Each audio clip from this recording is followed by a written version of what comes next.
আবারও দিন শেষে তোমার কাছে প্রভু, দিনের শেষে খেলা শেষে যেমন শিশু মায়ের করে ফিরে আসে, তেমনি ভাবে এই জগৎ ছেড়ে আমাদেরকেও একদিন তোমার কাছেই যেতে হবে।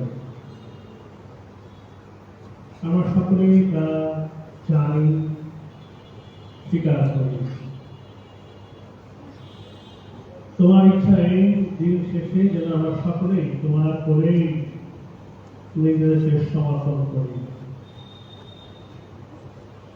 তুমি তোমার পুত্র যীশু খ্রিস্টের মধ্য দিয়ে এই সত্য প্রকাশ করেছ যে যে কেউ তাকে বিশ্বাস করবে সে মরলেও জীবিত হবে। তুমি তোমার কাছে যাওয়ার সে পথ দেখিয়েছ, তাই তো তোমার পুত্র যীশু খ্রিস্ট তিনি বলেছেন, আমি পুনরুত্থান ও জীবন। সেই সাথে তিনি আবারও সহজভাবে বলেছেন, আমি পথ, সত্য, জীবন। থ্যাংক ইউ বলো, আজকে আমাদের এখানে সুন্দর করে বলো। প্রভু আমাদের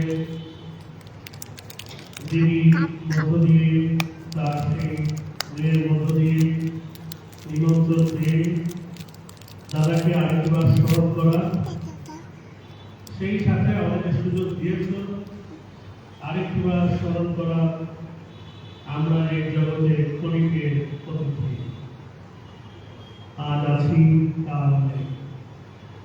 জীবন থেকে শুনেছি, তোমার বাক্য থেকে যা শুনেছি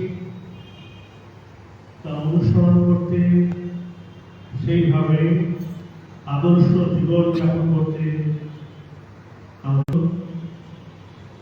যেন তারা তাদের এই পূজনীয় ব্যক্তির আদর্শকে নিজ নিজ জীবনে ধারণ করে তোমাকে গৌরবান্বিত করে।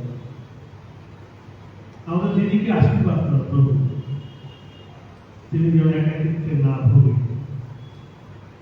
তোমার উপস্থিতি তুমি তার চোখের জল মুছিয়ে দিবে, তোমার শক্তি তুমি তাকে শক্তিশালী করবে।